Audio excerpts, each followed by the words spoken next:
Welcome. In this video, we'll be reviewing a curated list of books, the praised, the criticized, and everything in between. Let's see what readers really think, and help you decide what's worth reading.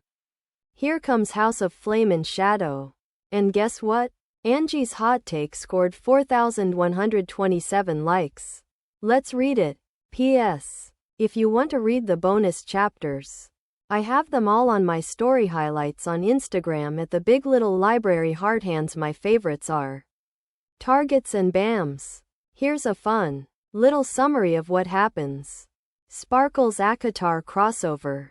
Sparkle's Bryce eats a magic bean. Sparkle's Midgard worm cameo. Sparkle's history lesson with a ghost. Sparkle's Nesta slays. Sparkle's Therian is an idiot. Sparkle's Baxian gets hungry in the dungeons. Sparkle's Ethan packs one hell of a punch.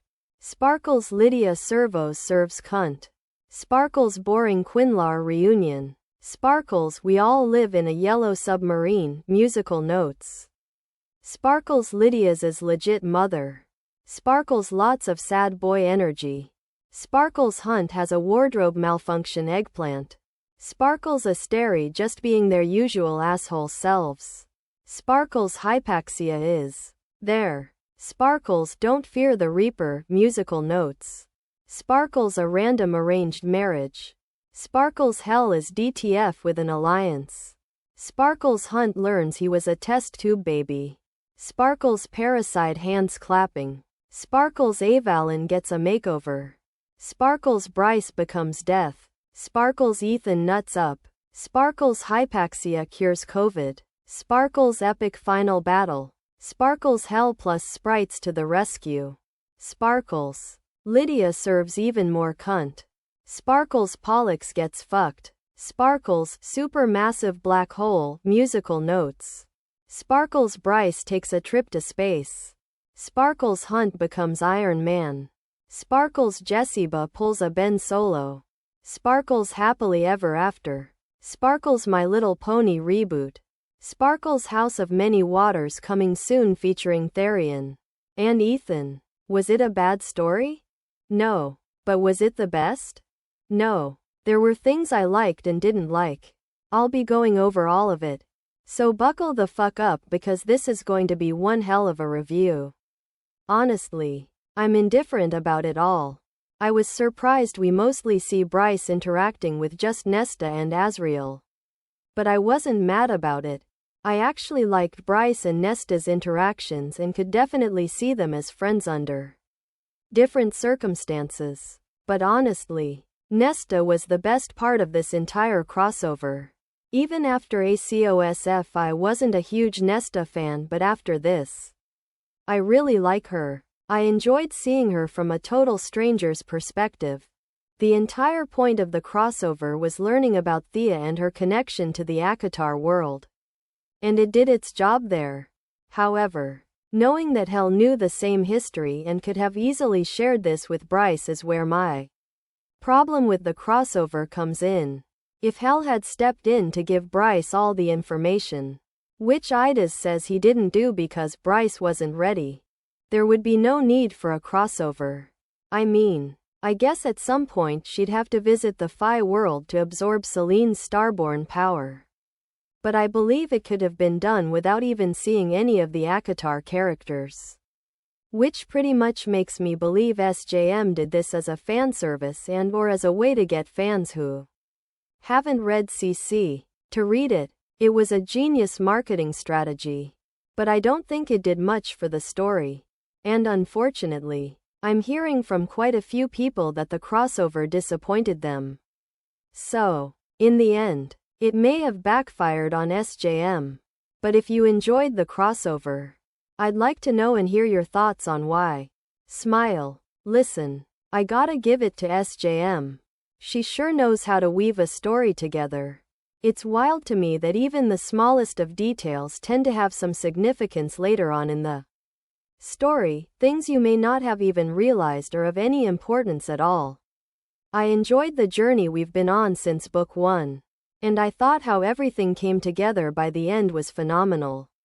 I am still reeling from all the connections Midgard has to the worlds of ACOTAR and Tog. We mostly focus on the connections to the Akatar realm, the Phi home world, but we get some bits and pieces of the ties to the Tog realm thanks to the stories from Idas and Jessiba. I am honestly in awe of how Sarah J. Maas is able to keep all this information straight and continue to build upon it. This is what I really admire and respect about the Crescent City series. From a fantasy standpoint, I think it was incredibly well done. This is a complex world with a complex history and magic system that can definitely be understood by a first-time reader, but is probably appreciated more by those who've read her other series. I'm excited to see what Sarah does next in terms of connecting these worlds in the future. This was so freaking cool. I absolutely loved learning more about our beloved Akatar world as well as the beginnings of Midgard and the role the Asteri played in all of it. It was a lot darker than I expected, which made it that much more interesting.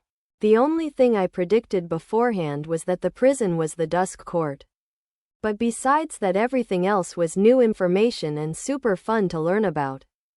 She is a baddie.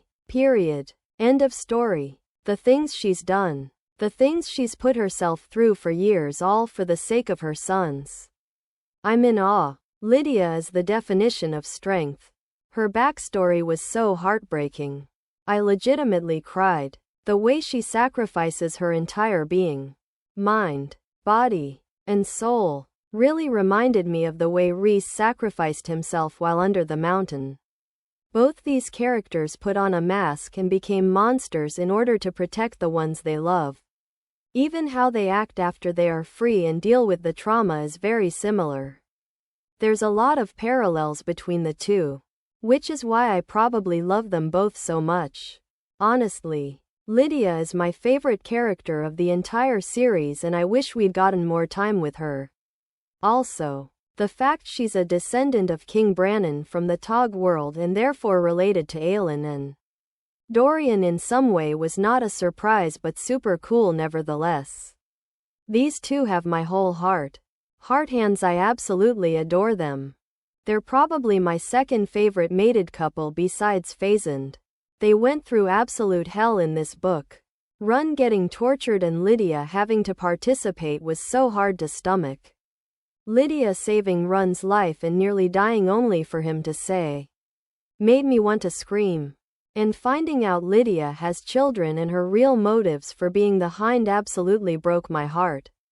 Loudly crying, they endure so much in such a short amount of time. And even though there was so much broken trust between them, they're able to accept the past and be there for one another. Lydia and Run deserved their HEA. And if you haven't yet, run to the link in my bio at the Big Little Library and read their bonus chapter because it is so perfect. Did his rise to power feel a bit random and rushed? Yes, but I didn't expect it.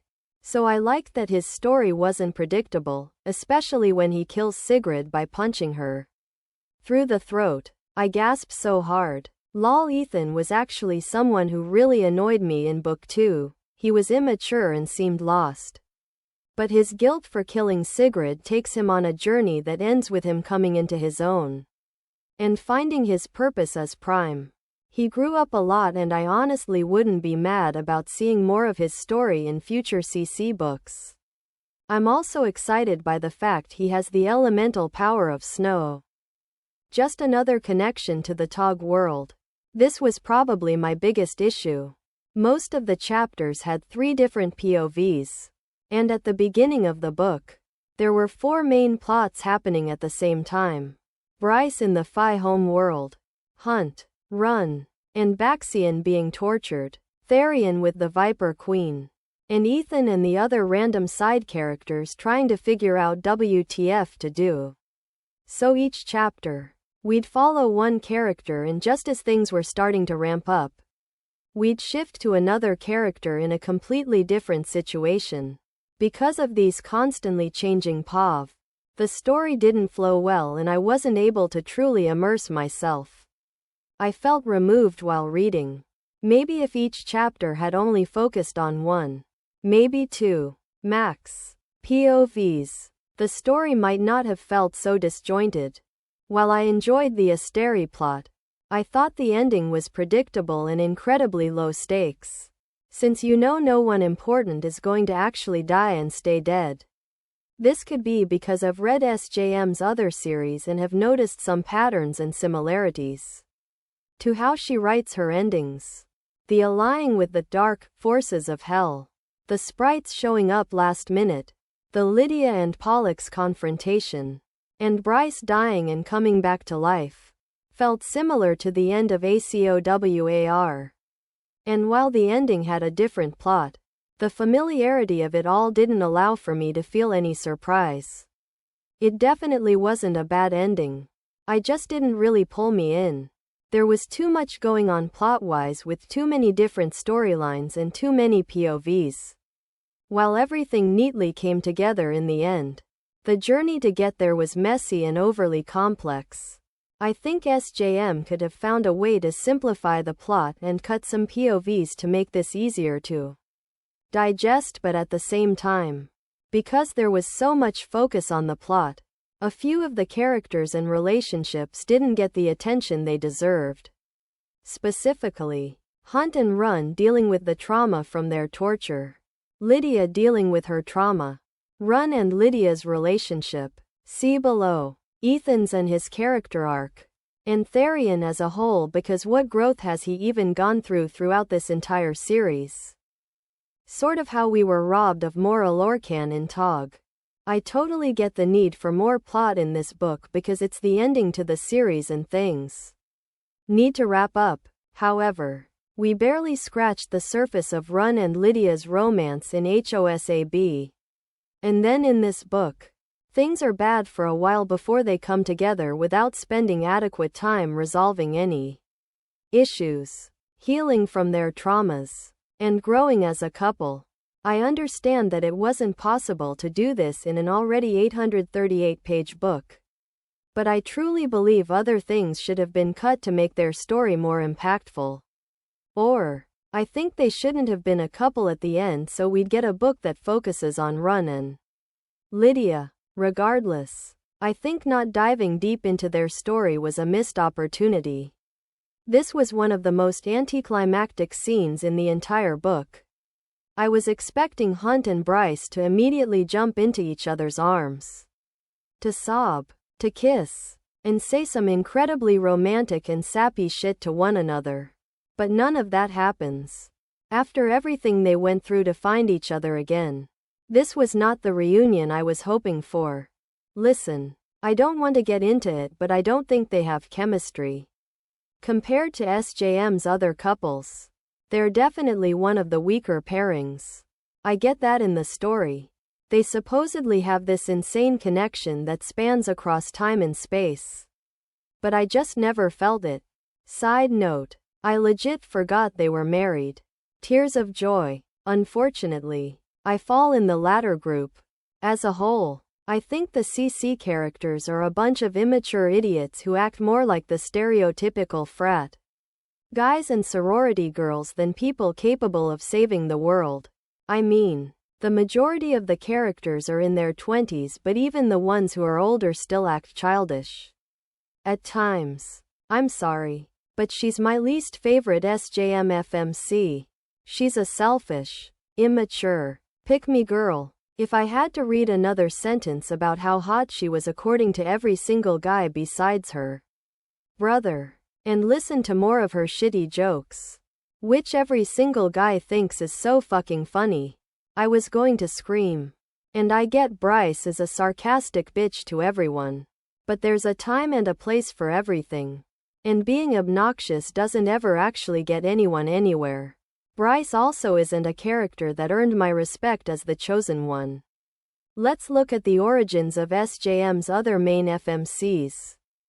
Farah was a hunter and Aylin was an assassin, while Bryce was a party girl. The other FMCs proved themselves to be worthy of being the chosen one, but Bryce had zero skills to qualify her as a fighter or good leader, yet somehow she was able to amass a group of people to follow her. Also, she never learned new skills. She solely relied on her inherited powers and the skills of others. Nepotism at its finest. Bryce was incredibly selfish when she unleashed an Asteri onto the Phi home world without a second thought for the millions of lives there. All because she wants answers. Which she doesn't really even get. Thank the cauldron Nesta was there to save the day.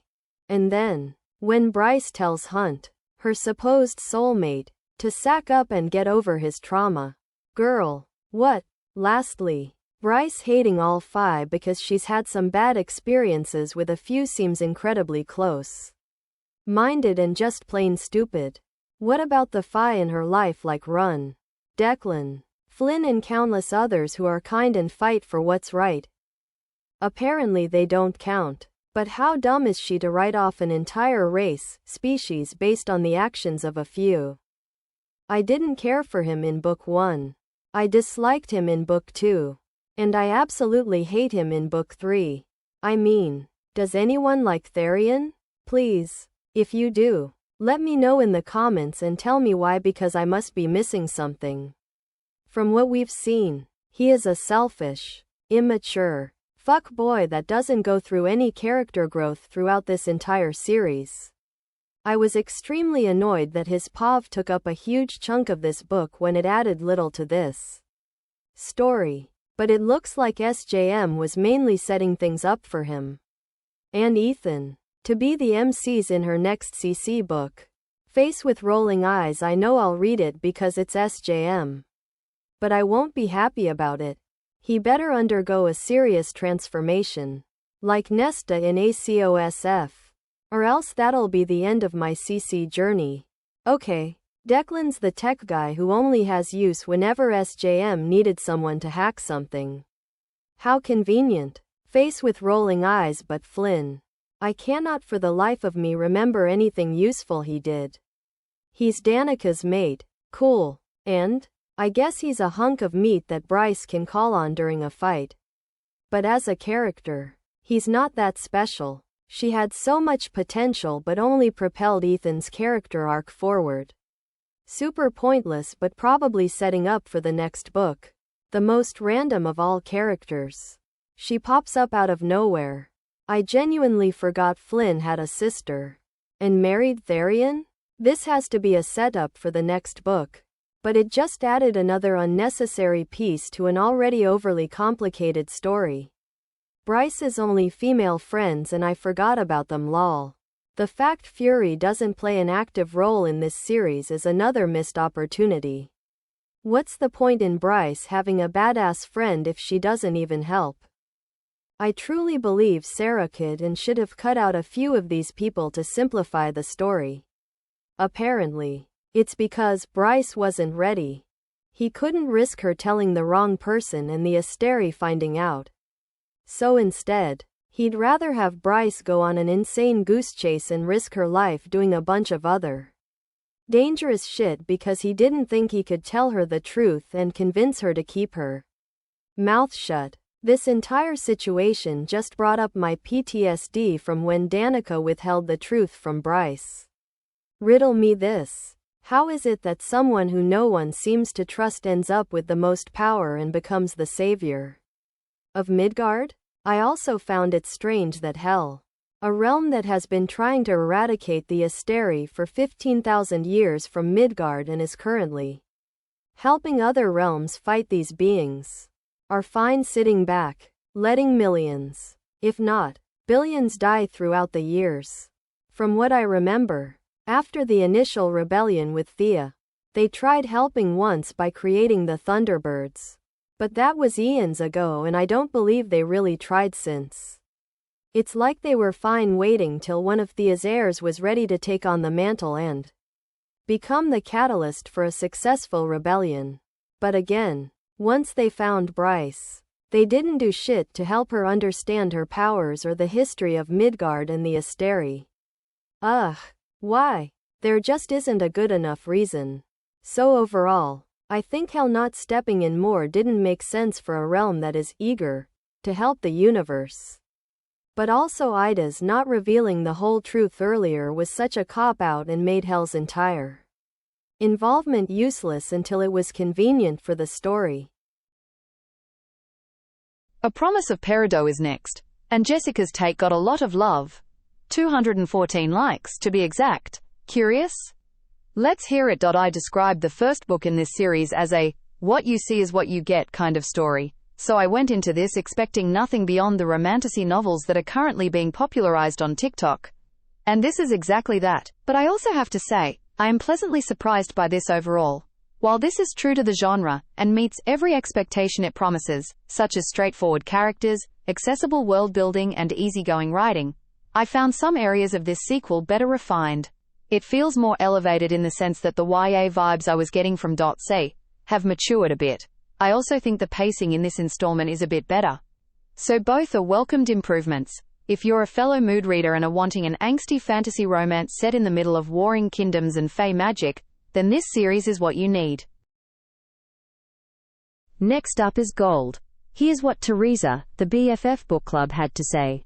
Her comment got 805 likes. Spoiler review. I am struggling to review this book because I absolutely love this series, this world, these characters, and Raven's writing, but this book felt very fillery and very slow-paced for book 5 in a series. I feel as if there was very little development in regards to plot and character, and this could have been cut in half with the same outcome. I will never complain about a Series 1, love getting more books, but I do not think this book needed about 40% of the plot lines, and should have been more fast-paced considering we are nearing the end. Owen and Slade, as always, are my babies, but the Osric chapters were so unnecessary. I do not need his love story with Rissa, and did not need chapters of him pining over her while she dies, only for all of that to be resolved in a matter of minutes right at the end. Also, Melina, a character I love to hate, her redemption as queen made so much sense, but I did not need her to also get a love story. It felt like we were given these snippets for these characters to distract us from the fact that we read a 600-page book without any reunion between the two leads. There was no need to keep Owen and Slade separated the entirety of the book. Owen standing on her own could have been accomplished in the first 60% with a reunion towards the end, but you really will read over 600 pages and not get a single glimpse of them together. Also, the ending, I feel like all it did was create more problems for these characters to have to overcome in the final book. At this point in the series, one do not think we need to be introducing more hurdles. We have evils in Aria to defeat, we have the Fae and Say in Anwen to defeat, and now we also have to overcome complete memory loss. Slade's revenge tour was amazing, but again, it dragged on for too long. Owen learning to stand on her own was amazing, but I do not think she grew that much to warrant an entire book apart from the main love interest. Maybe I'm just being salty because I love Slade and Owen so much, but a whole 600 pages of no reunion, and now going into the next book she won't even remember who Slade is so annoying. I trust Raven to write an amazing conclusion, and I will definitely be reading it in August, but I am left with a bit of a bad taste in my mouth after this one. Alright, let's check out Blood of Hercules. Here's what Belle said. Her comment got 1080 likes. Someone has to be brutally honest about this book. The way I was excited for it and pre-ordered it, never again. Wish I had sampled it because then I would have saved myself the money and the time I spent reading this trash. The use of some words were either poor of choice, tacky, or just downright lame. If you are going to spend time describing a white man's skin with exotic use of words, you should try to find something to describe a dark-skinned person other than black skin. The main male characters are known to be promiscuous and sleep with many people. Why not just say that rather than, they were slutty? Another time she talked about how exposed the character was and said, free the nipple and the lips. Vaginal? Why was that approved? Also, when describing a fight scene, my face banged against wet sand, and when she used the term man bun, I cringed goodbye. I have been told there is pussy power and serving cunt written in this book. Do I need to say anything else? I thought this had potential. The plot was almost too predictable, yet confusing at the same time. The grumpy to sunshine relationship with Achilles, Peridot and herself, was confusing, and if it had been executed better, then it would have been a lot more clear. It also felt like having whiplash at times, with the scenes and the way the words cascaded, was extremely disorientating, and I could not understand what was going on in the story. For example, when she was hiding in the bathroom with her brother from her abusive parents, and the whole domestic abuse scene prior to that as well. It didn't flow and wasn't structured properly, so I assume the author struggles to write these scenes smoothly. I would like to note reading is subjective, but it comes to a point where everyone wants to be a writer, but not many people can actually write. This felt as if she had opened her laptop and started typing with poor planning, shit character arc, poor use of language and slang, poor execution of interpersonal relationship building, confusing and too many male main characters that were all the same personality and nothing to differentiate them. This may be suited to romance readers, but I felt it lacked genuine quality. The writing and the characters lacked depth. Everything fell flat and was just at face value very poor. This needed multiple rounds of edits. I am astonished that someone sat down, wrote this and thought, yes, a work of art to publish.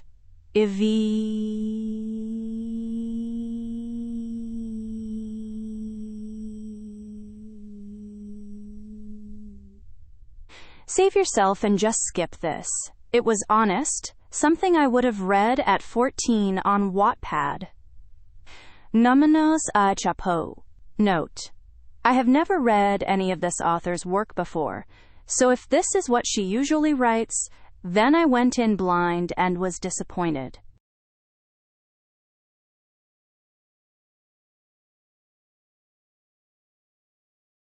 Next up, Fate of the Sun King. Gree dropped a comment that 155 people couldn't help but like. Let's see what she said. 4S. It's the cliffhangers of all cliffhangers. I cannot believe I have to wait until November to finish this. My heart is in shambles. The ending aside, I really enjoy myself reading this. Nisha knows her craft. I love how she has built these characters, relationships and dynamics throughout this series, and continues to add more depth and complexity. I was particularly captivated by Lore, Willow and Tristan as they navigated their new dynamic, started their healing journeys and looked towards their future. Another one of my favorite aspects about this book was reading from Gabriel's POV. I love a grumpy man, and I've mentioned this briefly in a previous review, but it bears repeating. It's not just a token side character here. Their presence is normalized and celebrated. It makes me happy to see each time they're mentioned and finding love with each other. Rainbow Flag. The plot was also very intriguing. Schemes upon schemes upon schemes, not knowing who to trust, and additionally added depth to the world of Oranos and its magic systems. I like that the story, mostly, picks up right where the last chapter ended, with no significant time jumps. However, a part of me feels a bit conflicted about the romance between Armix in this book. On one hand, a simple moment of them holding hands felt like the most magical moment ever, and I loved their evolving dynamic and inside jokes. However, after so much build-up and tension from the previous book, their grand moment felt almost a bit sudden. Which is crazy BC, it was such a slow slowburn. It felt like they fell into it too easily. IDK if this is me being insane and just craving more drama, but that moment didn't quite live up to my expectations. Someone PLS validate me right finger left finger lol. Nevertheless, I deeply cherish and adore them plenty. Less than 3. Gonna be gnawing on my fingers, updating Nisha's website and dream about the finale every day until November 26th and the release of Pre-read. I can't wait any longer. I finished the second one like 1h ago. Patience is not my strong suit, okay? What did readers really think about A Crown This Cold and Heavy? SK's comment, liked by over 291 people, might give us a clue. I thought it might even cure my slump, didn't happen. About the 35 to 40% mark, it started going downhill for me. It was also like there was a lot happening but nothing happening at the same time. IDK, if that made any sense. Tears of joy I liked in this one more than Lorien. Was sort of there, and for someone who is supposed to be a bloodthirsty prince, I wanted more out of him. I didn't like the other POV at all. There was too much to keep track of and it made things confusing. Medinia is an interesting character, I like her. I didn't really care for other characters, except for Cavis Eyes. I was expecting more out of it but it just felt too superficial in this one. It's a shame cause the previous 2 books really impressed me on that. My heart shattered. That cliffhanger is brutal. Loudly crying. I was considering not continuing the series but I need to know what happens next. Tilda. It has a recap. Face holding back tears. Face holding back tears. The Veiled Kingdom is next, and Amon's take got a lot of love, 1123 likes, to be exact. Curious? Let's hear it. IDK, where to start here? Because I was so thrown back with that last chapter. I wanted to point a gun at my head and do a little razzle-dazzle sparkles. I was so excited for this to be a full 5-star read, make it my entire personality, and talk about it non-stop for at least 2 weeks until I read that last fucking chapter. When I tell you I physically recoiled. I wanted to cut my heart out, one artery at a time, throw it on a sizzling hot cast iron skillet, and burn it to shards. Finishing it, I sat there thinking of ways to run into the wall I was staring at for 10 minutes straight. Because WTF did I just read? Slightly smiling face gun. Let it be known that I don't regret reading this. In fact, I'm currently breaking into the author's house for the manuscript of the sequel. Not even Batman could stop me. This is a pretty fast-paced romantic fantasy with Divergent and Fourth Wing vibes. I actually wasn't expecting this to be as addictive as it was. But here I am, sweating at the temple, as I shit write this review. Face with peeking eye. Basically, Lost Princess ends up in rebel territory. No one knows she's the Lost Princess, but Hotshot Homeboy doesn't trust her and is very suspicious of her, as is mentioned in every chapter. But he's drawn to her like a magnet. He doesn't understand why, as he's also mentioned in every chapter, and can't seem to keep his hands to himself as he trains her to be one of their warriors. Lost Princess is pretty good at keeping her identity safe until her lies catch up to her. There's heated moments, stolen glances, cave scenes, longing, pining, wanting, and shortness of breath. I low-key dare Durst, our beloved MMC, to come to my house tonight. More on the characters, my favorite part. If I see Durst in person one day, just know my clothes would immediately evaporate. The way that his man was jealous of anyone nearly even breathing the same air as Naira. My self-respect left my body. He's all control this, control that. But it all crumbles at the thought of Naira. And that's poetic to me. Face holding back tears. Naira, the woman that you are. A wicked smile would climb its way onto my lips every time she put Durst in his place. The banter goes crazy with them. She was serving cunt every time, let me tell you that much. These characters had me out of my seat bowing. I'm sorry, female sign. I'm pretty sure I dislodged an internal organ while reading this book, and I can't lie, it was worth it. Sleepy 4.5 star. We now turn to the game's God's Play. SK, whose comment garnered 870 likes, shared the following opinion. I enjoyed this a lot, yet there were some issues I can't stop thinking about. IMO, it does deliver on the Percy Jackson x The Hunger Games vibes, more so THG. Just cause it has Greek mythology doesn't automatically make it PJO, but the vibes in the second half were more present. The concept of these games or labors could have used more explanation. It needed to be much more high stakes for me. Given we almost instantly jump into these labors, I couldn't connect as much to our main character as I hoped. There was little room for me to get to know her. Sure, I appreciate her actions, but that doesn't mean I understood her. I couldn't figure out her personality. She talks fiercely, but her inner monologues are full of her being afraid. She doesn't have a strong incentive of saving or helping others, but she does that. I'm supposed to believe she has a good, pure heart, but I never knew her enough. One minute she is angry, the next minute she is being a pushover, then the next she is being Mother Teresa. She doesn't fight for herself at all, and it's what disappointed me the most. The reason why Percy and Katniss are loved by many is because while they are always willing to save others, they know how to stand the ground too. They know that they will have to fight if it comes down to it. Basically, Lyra is a big problem of this book for me and needs more emotional growth and development. Is a good character to root for Imo. I liked his emotional maturity, his straightforward attitude and his charm. I liked seeing the romantic and jealous side of him. The way he put Lyra first was sweet to see. He is so affectionate. He's probably the best part of this book. I love that he's the type to burn the world for her eyes. I don't have much to say about these, there were too many and the only ones I liked were Zai, Boone and Samuel, is marketed as slow burn but the two get attracted to each other almost instantly. Hades ends up calling her, my star, within the first 50 pages, if I recall right, and that didn't sit well with me.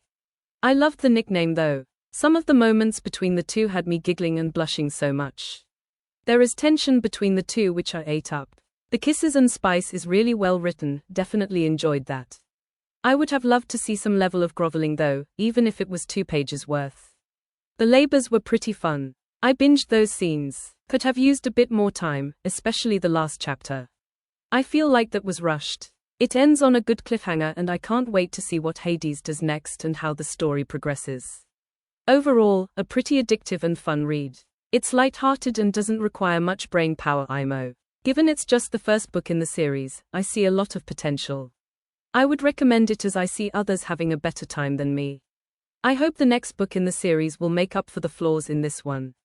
Percy Jackson x The Hunger Games but for adults. Let's go.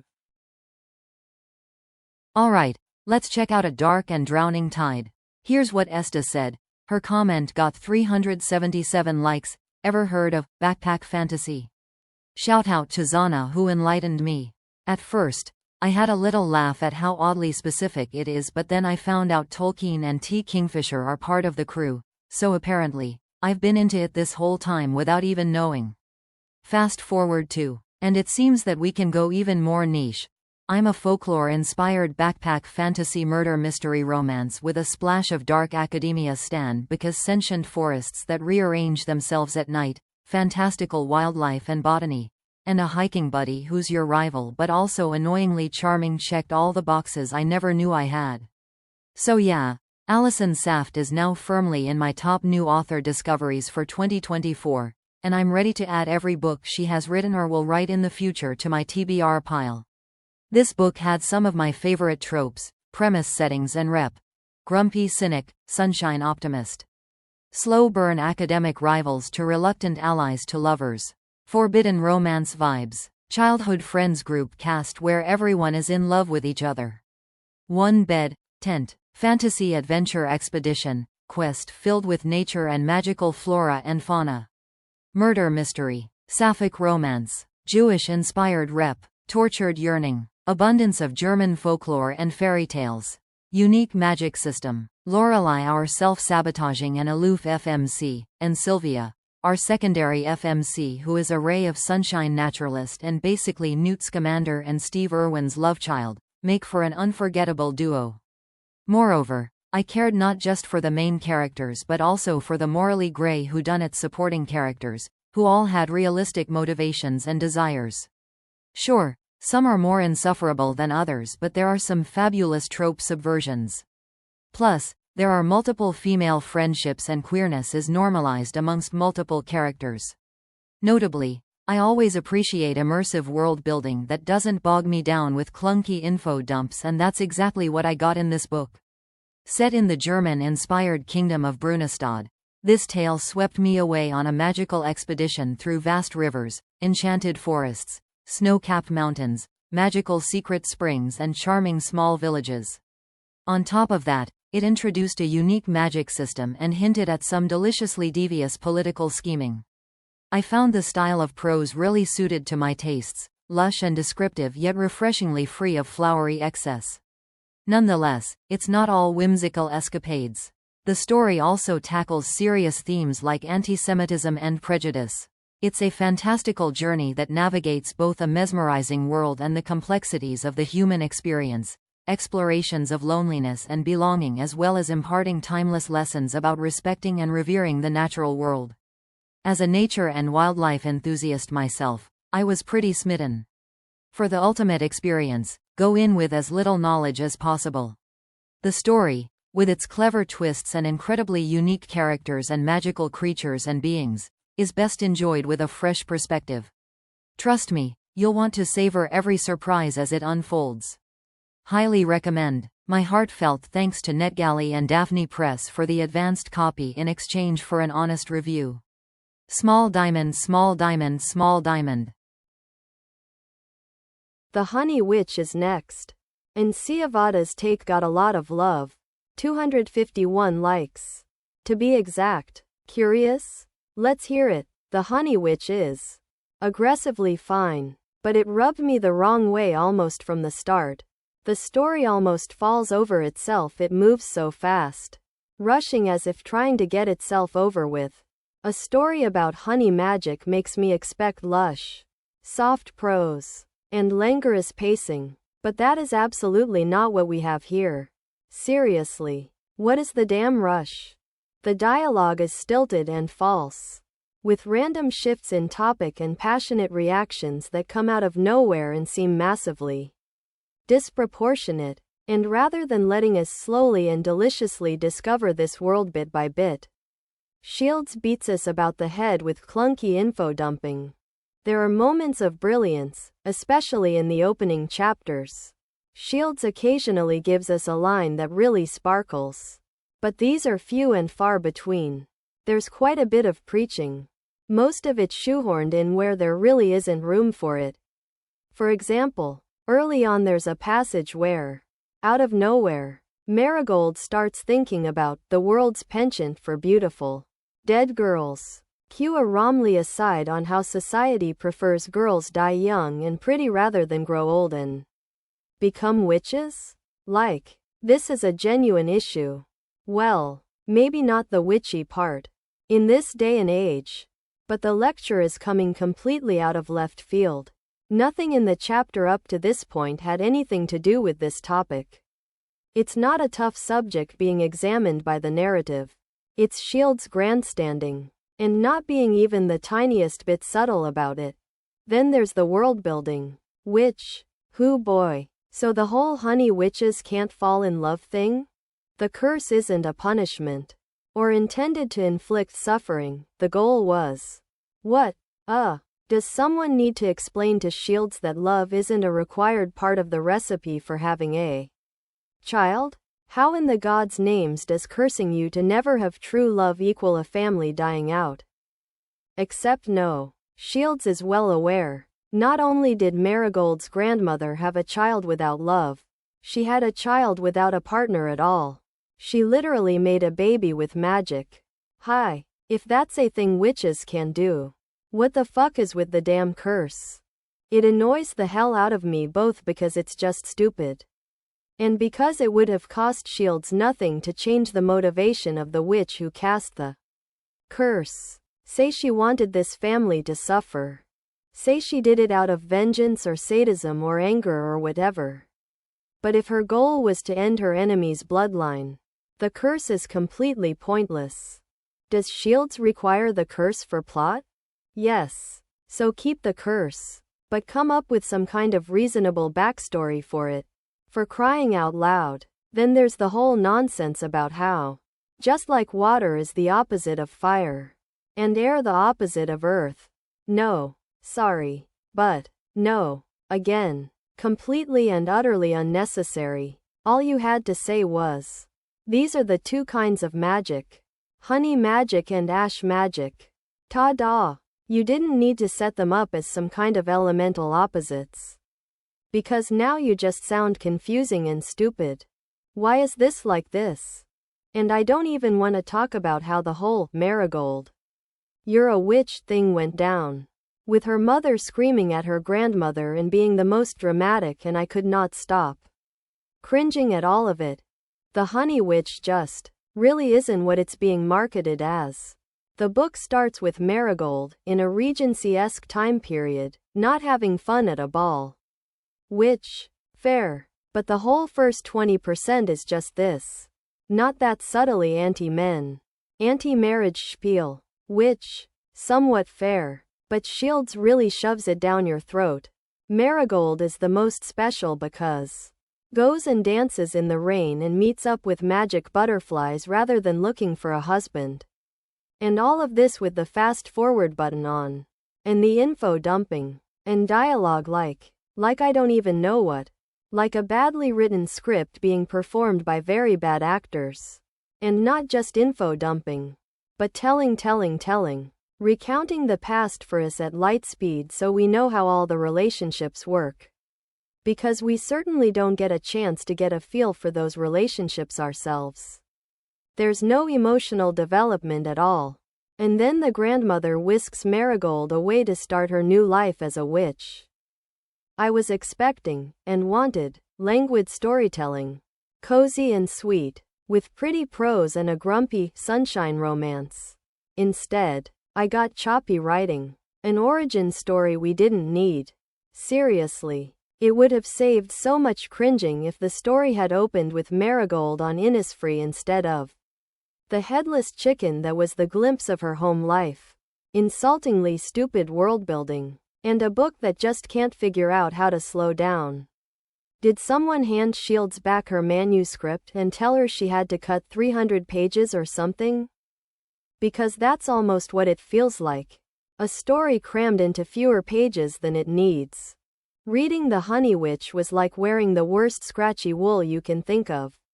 And it's such a relief to call it quits and not have to deal with it anymore. Now we turn to A Touch of Chaos. Alicia's comment, which received 190 likes, offers an interesting perspective.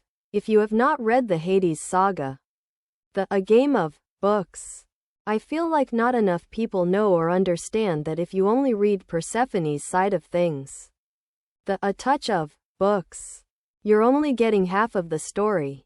I don't think the publishers or the author has made it clear that they are a package deal and are essentially meant to be read in tandem. Hades' POV books are not merely written from his perspective, they are an entirely separate story, the events of which will have major implications and consequences on the ending of this saga. The amount of reviews I've read on this site and others of people going, I never read Hades' POV. And this book didn't make sense. Yeah, duh. You've been warned. Don't read this review if you don't want to be spoiled. I'm going to mention stuff that will ruin your day. Now that I've got all the PSAs out of the way, let's get into the review. Shall we? Okay, so listen. I loved this book. I loved this story. I've been obsessed for years. Ever since ATOD came out. I've probably rated previous books higher than they deserved simply because I adored the story and the characters so much. Hermes and Hecate have my whole heart. Coming out of this one, I'm going to be as unbiased as possible. Let's start with the big shit. I hate open endings. As much as I flew through this book, I couldn't fucking put it down. And as much as I loved it, the ending left me queasy. Yes. Persephone and Hades get their HEA. Mazel tov. Congrats. Hurrah. But there are so many other things left dangling that I couldn't enjoy it as much as I wanted to. Dionysus and Ariadne's story isn't finished. I hate that it isn't finished. The past two books have made me love these two. I was rooting for the both of them. We were all rooting for you. And then terrible awful shit happens to Ariadne and there's zero closure. Zero comfort or aftercare or whatever the fuck comes after repeated assault and the death of loved ones. I hate the way their story was left. Where do they go from here? What happens with the baby? I'm a little miffed that they were included in this story so late. That we were given just enough to want them to have their happy ending. Only for the entire series to end with their trauma and grief and uncertainty. None of the things I expected to happen really did. I expected there to be another major showdown between both factions of the Olympians. I expected to see our heroes clash with Zeus and co. More than once. Never happened. In fact, a large majority of the Olympians are barely even seen in this book up until the very end. And some of the major players aren't even seen at all. Zeus, arguably the most powerful of the Olympians, is put into a coma by Hera and Theseus, and then later, murdered off-page by Hecate. Are you fucking kidding me? You mean to tell me we have been dealing with this asshat for 6 books and now he's nowhere to be found? You mean to tell me that in the end, he's simply done away with without so much as a sniff of a fight? What the fuck? There's a lot of random stuff going on in this book. Stuff happening off camera. Stuff happening that doesn't really mean a lot in the grand scheme of things. A lot of people teleporting to some random island to retrieve something or bury something or look for something instead of actually fighting the war that's been looming for 6 books. None of it ever really felt, considering the way the end of this book takes place. Speaking of extraneous, irrelevant shit, let me give you an example. Early on in the book, Zeus offers up a reward to arrest Persephone and bring her to him in chains. We never see any of the gods or goddesses even try such a thing. Why? Why include that chapter if nothing is going to come of it? Pacing is an issue. So much time is wasted that the ending feels like watching a train wreck. We have 500 pages of random shit happening, and only 75 pages to accomplish any sort of conclusion. There are what I would consider 2 feet big battles in this book. The first happens about 60 pages from the end. The second about 25 pages later. Half the major players from previous books aren't even in attendance for the first one. Where was Ares? I thought he lived for battle? What about Poseidon? It's his son doing all this shit. They essentially exist in his territory after New Athens falls into the ocean. Why isn't he on the battlefield? Never mind that Aphrodite and Hermes are mortal and can't fight and so are nowhere to be found. And then there's Prometheus. Okay, great addition. But where the fuck did he come from? Because we've heard literally nothing about him up until this point in the book. The second battle is more organized, but no less underwhelming. We see players like Hecate doing shit she could have done 3 books ago and ended all of this before it began. We see Persephone pulling brand new powers out of her ass seemingly by accident. And everything else pretty much happens off page, with only vague mentions of names we know fighting. That whole sequence was a fucking dumpster fire. And I'm so goddamned mad about it. Everything just felt unpolished. Like SSC got tired and said fuck it, everybody dies, the end. I had some issues with tone in this book. There are some very dark, very heinous awful things going on. But then we get a scene with Hermes and it's like slapstick comedy out of fucking nowhere. And listen, I love Hermes. Adore him to the moon and back. But he felt different in this book. It felt like he was trying too hard to be funny. Like he had one setting, flamboyant comic relief. People are dying, being mauled, raped, tortured, covered in blood, guts and gore. And here he is in tight-ass spandex shorts and a fanny pack going on about needing his snacks and screaming like a little girl because there's big bugs and making inappropriate innuendos that are tired and repetitive. In the past, he was great because he could temper his humor with seriousness. And this book is so serious most of the time that his antics just didn't land well. It didn't feel authentic. And sometimes it was so wildly out of place it triggered my secondhand embarrassment for him.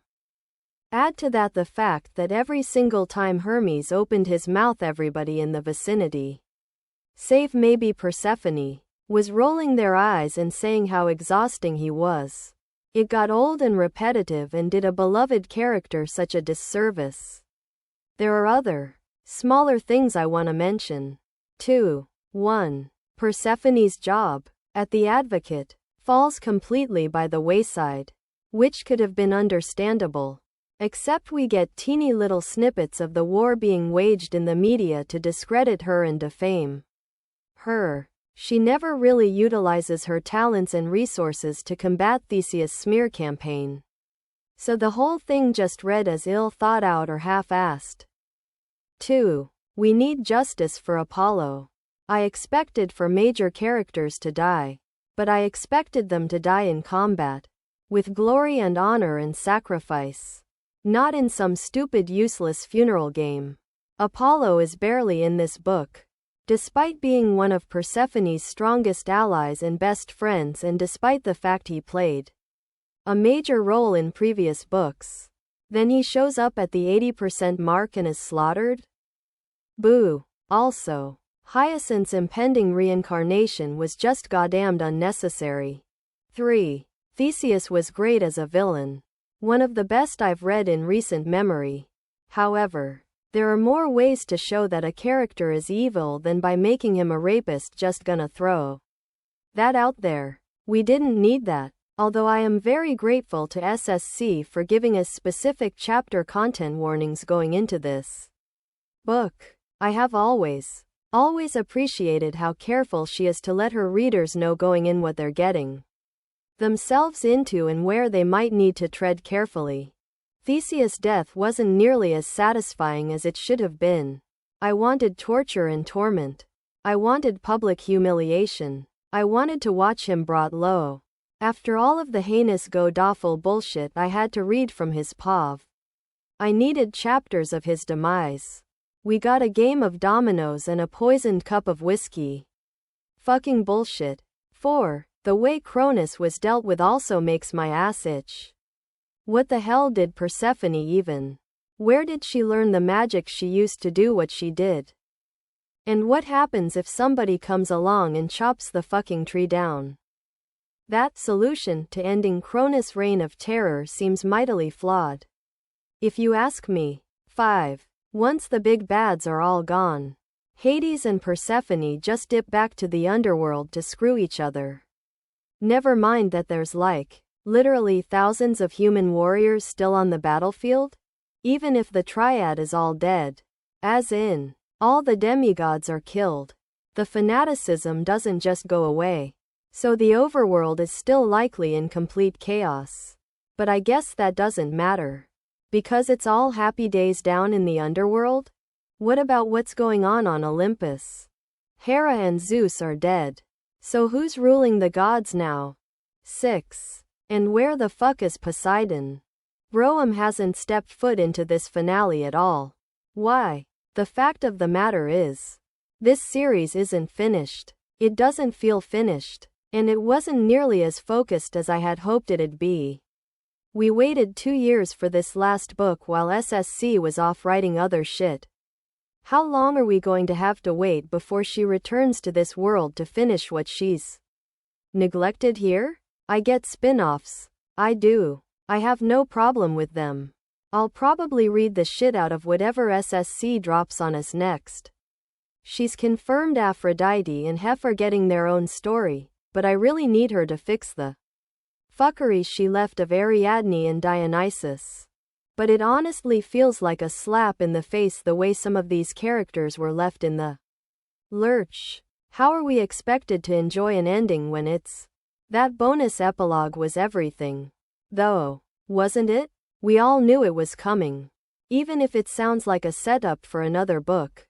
Because some apparently aren't aware that there's a bonus epilogue. I'm going to spoiler ify a play-by-play of what happens in it. Read at your own risk. Sigh. I know I just complained about a bunch of shit, but I loved this book. I swear. I devoured it. The Hades x Persephone saga is always going to be one of those series that I recall with fondness. It's a series one will recommend. But if I'm objectively honest with myself, this book could have been way better than it was. Instead, it kinda just frustrated the shit out of me. I'm giving it 3 stars. But it hurts my biased little heart to do so. Let's move forward with Phantasma. SK's review attracted 1207 likes. Here's what she wrote. Given the hype this book is receiving, I thought it would work out for me as well, but I seem to be in the minority with this one.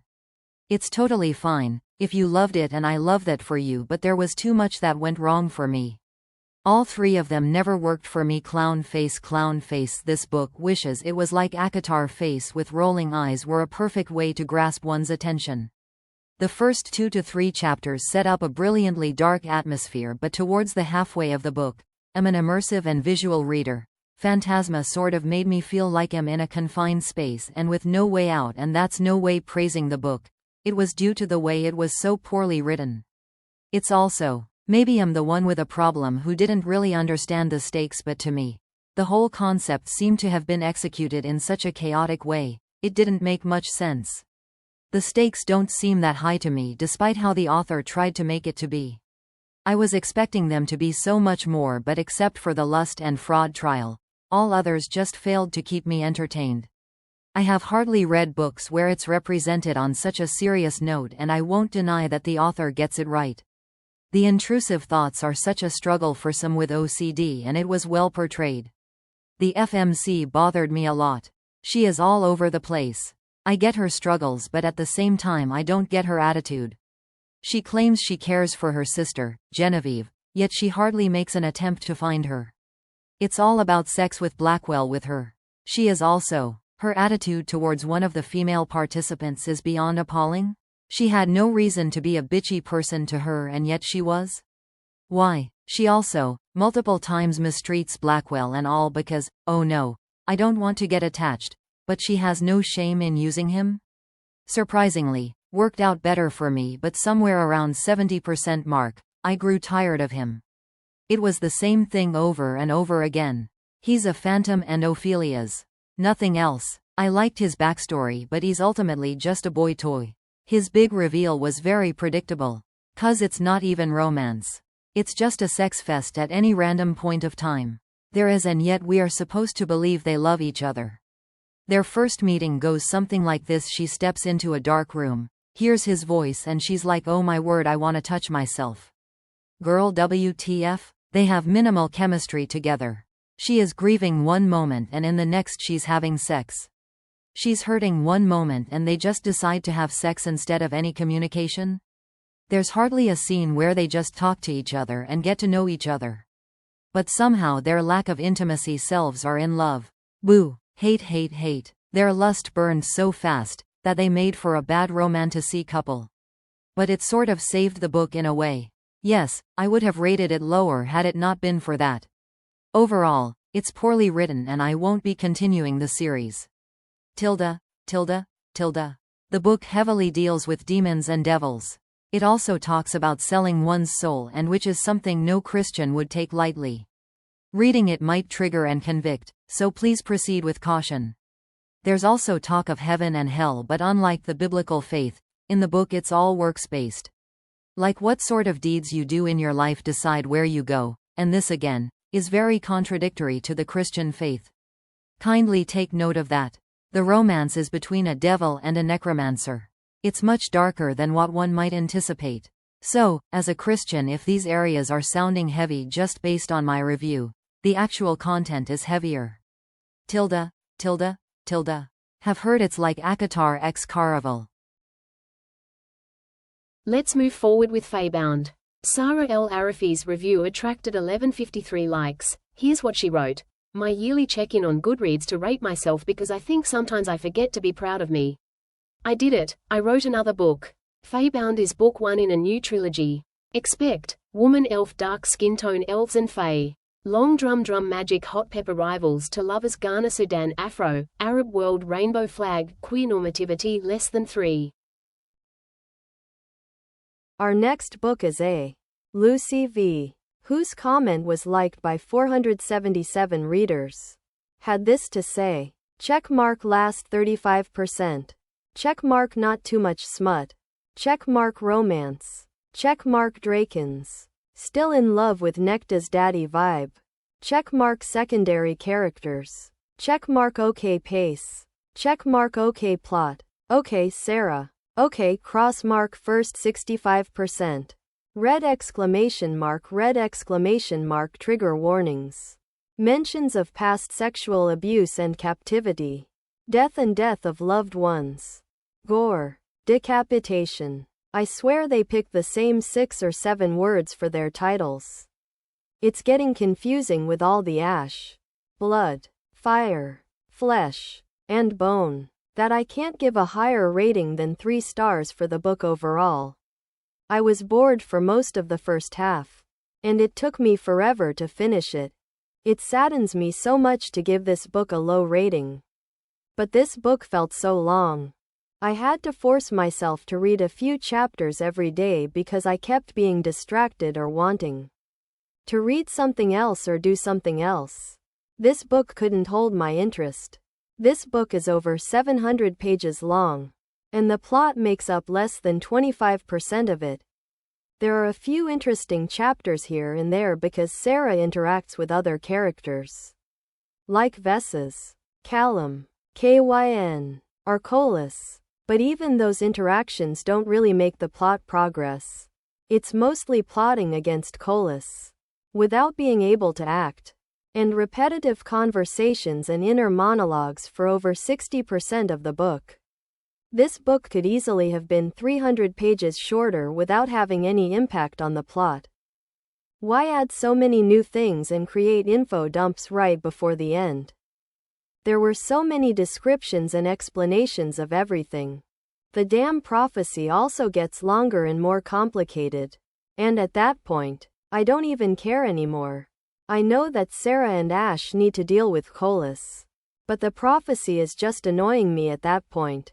Thanks to her ascension, Saara also developed a new intuition gift, which allowed her to master new skills quickly and, sadly, a little too easily for my taste. Because of that, she instantly gets answers to many of her questions or instinctively knows how to use her new powers. I love it when characters have deep feelings for each other or when there is so much sexual tension. Everyone can feel it, but there is a fine line to walk there. Having intense sexual tension is good. Letting go of control and jumping each other is good. And doing it when there are crucial things to plan and talk about. Or when people are waiting for them right next door. Or when one of them hasn't washed for months.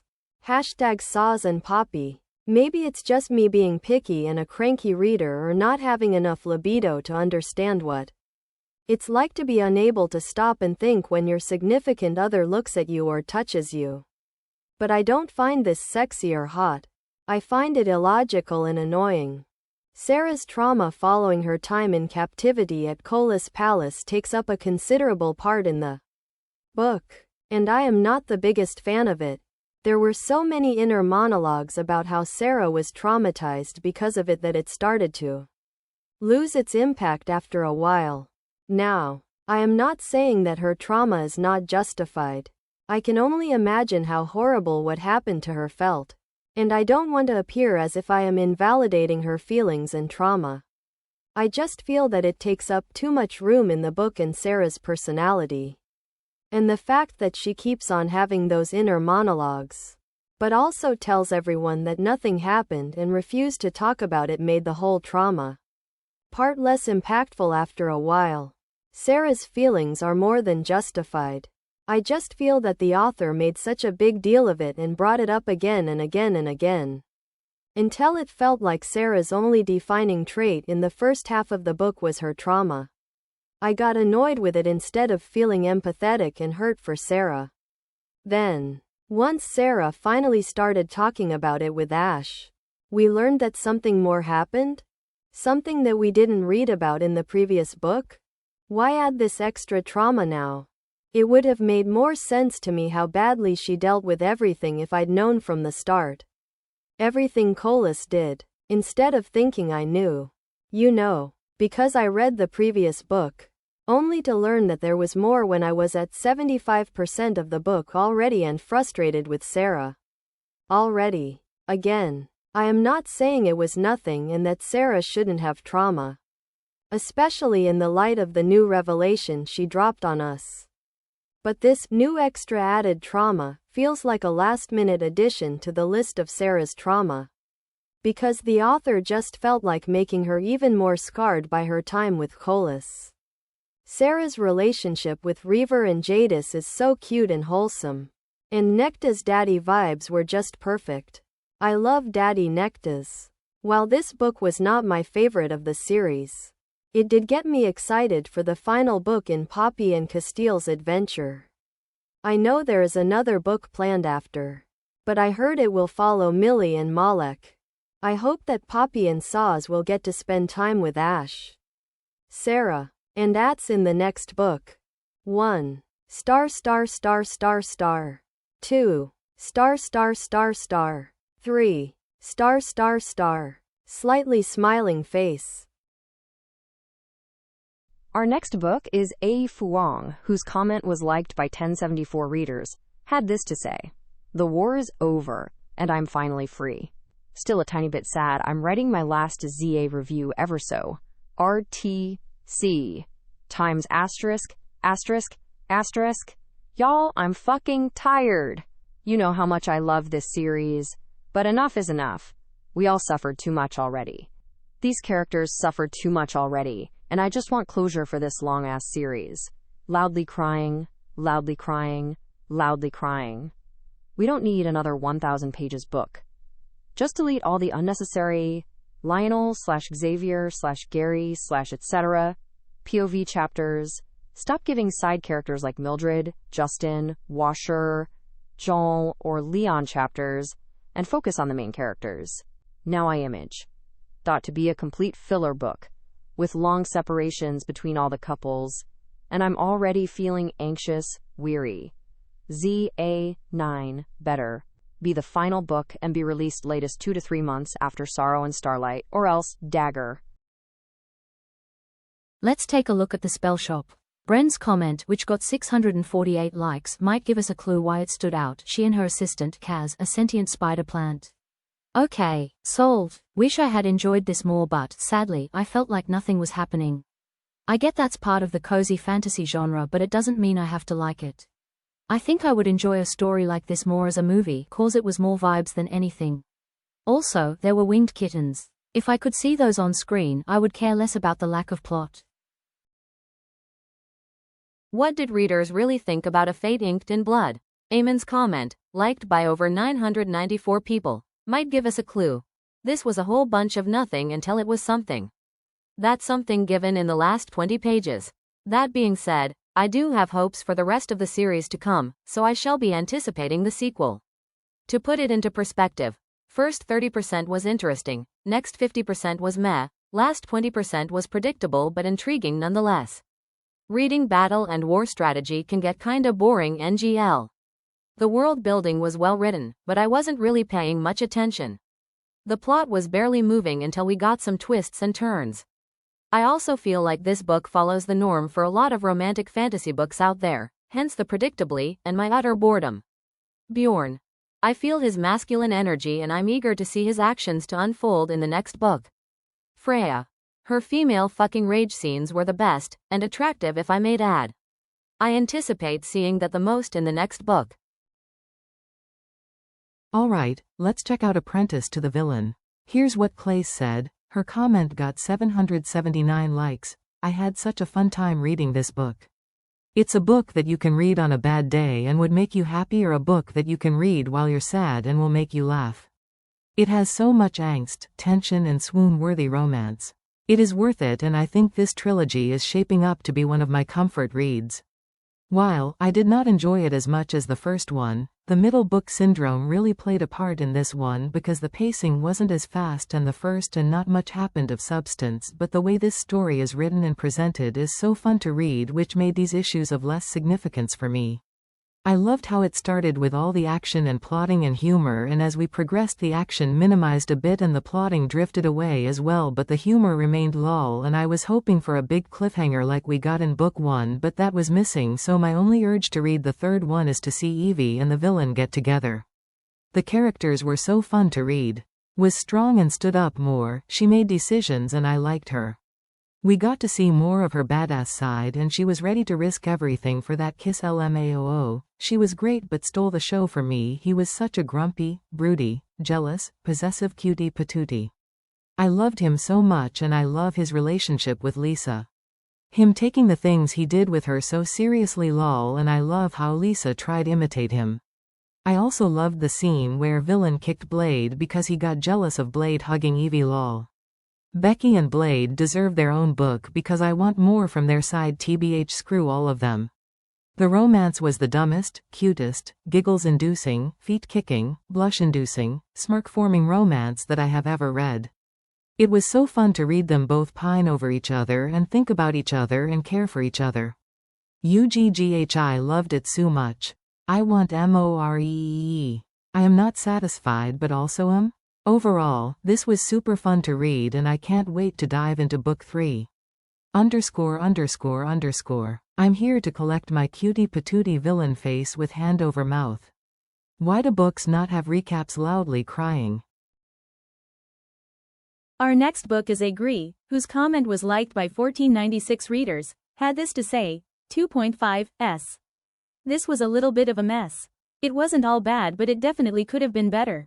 Quicksilver has the puzzle pieces for a fantasy romance but they feel randomly thrown together.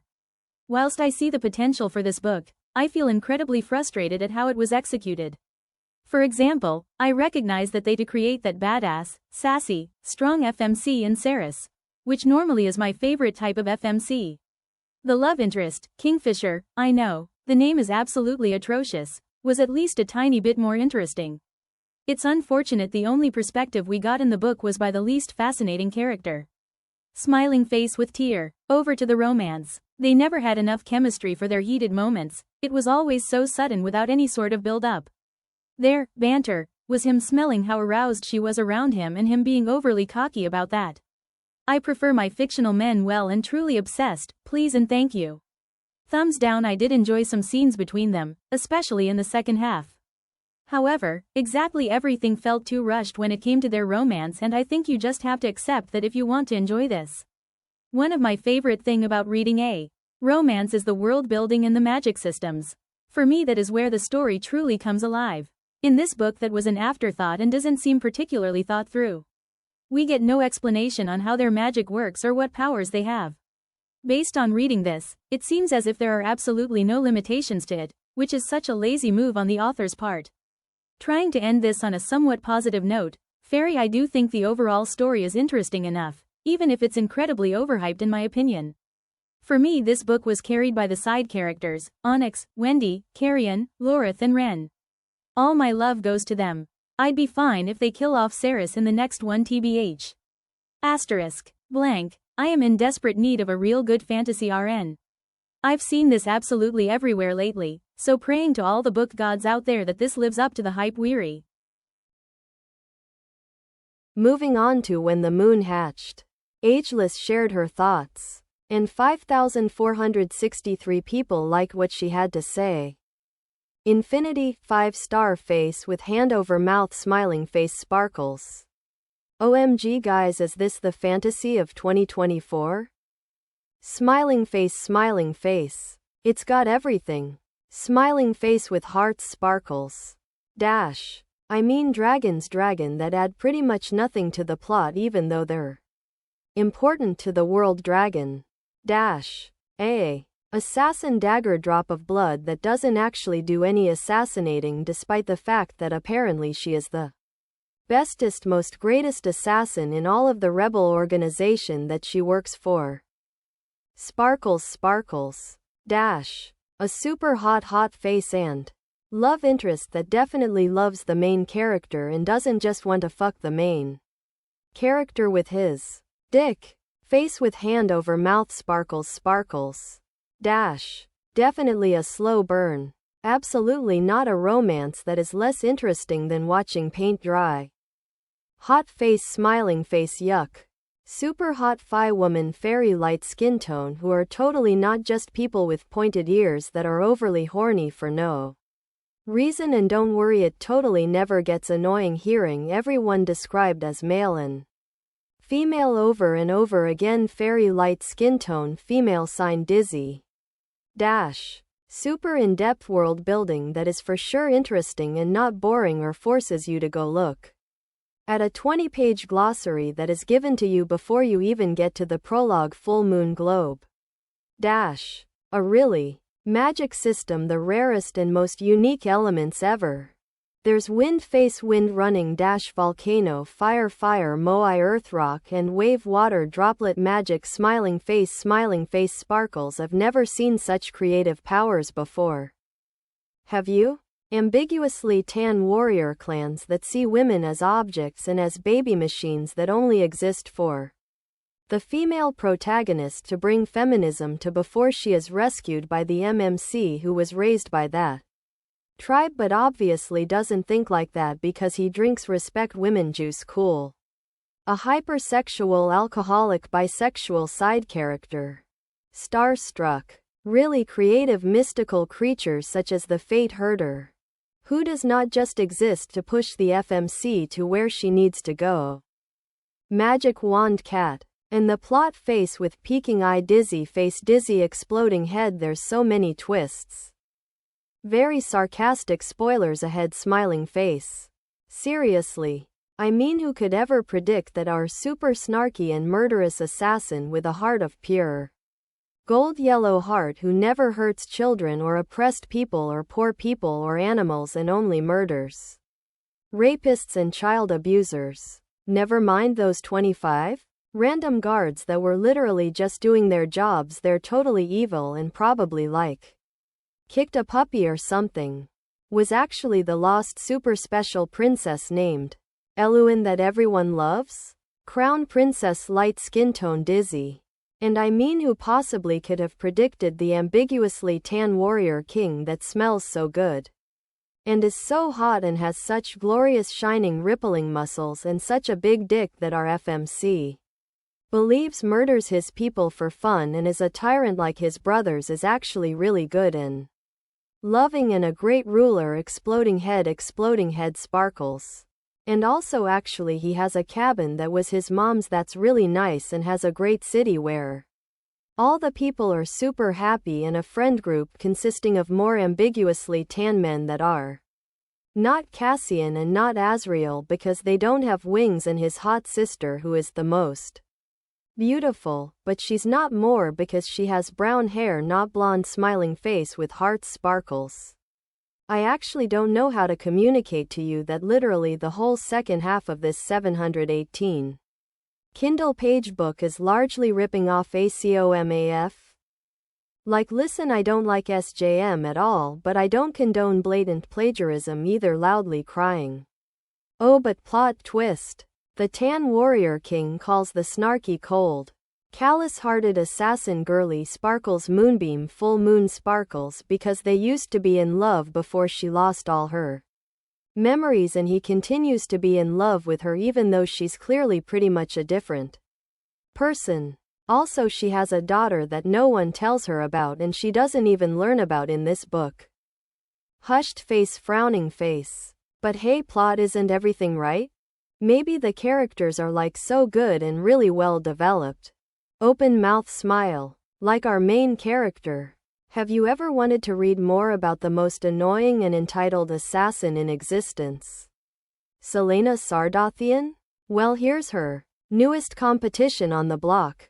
Mirror ball rave mirror ball sparkles smiling face sparkles she's the most special girl. She's the heir to the super powerful and strong family that all got murdered while she was sleeping.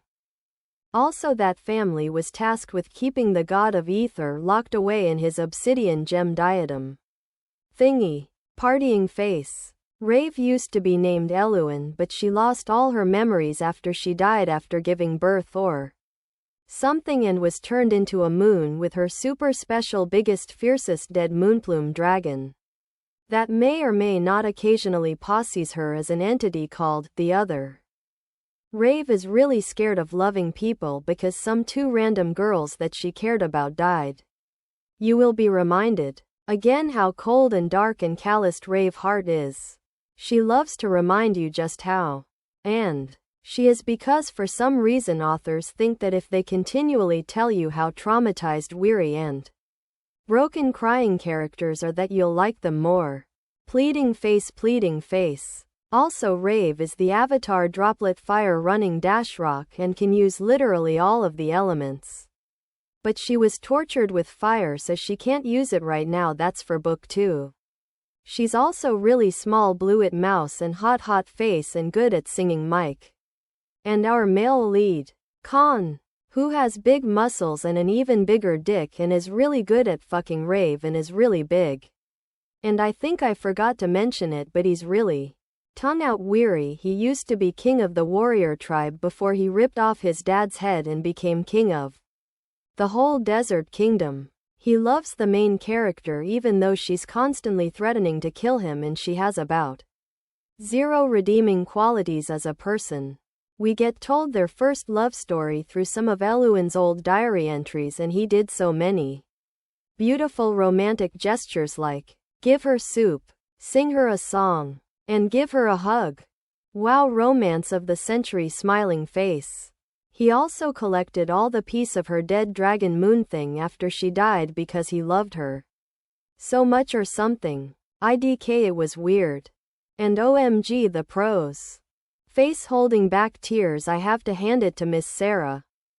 Smiling face. I've never seen a woman string so many words together and say absolutely nothing of value with them.